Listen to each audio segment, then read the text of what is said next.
இது 2050. இயற்கை பேரழிவால் விவசாய பூமி வறண்டு போயிடுச்சு. ஆனால் விவசாயியோட நம்பிக்கை கொஞ்சமும் குறையலை.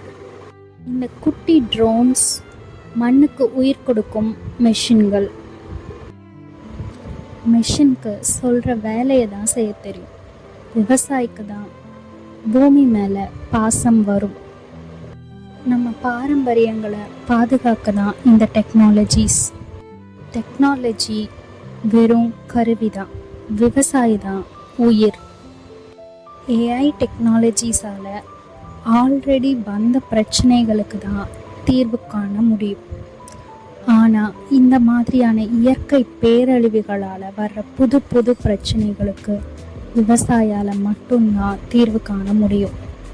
அதுக்கு காரணம் விவசாயியின் அனுபவமும் அந்த விவசாயத்தின் மேல் அவனுக்கு இருக்கும் பாசமும். இந்த உலக மக்களோட உயிர் உணவுதான முழுமையாக உணர்ந்த விவசாயி. அதனால தான்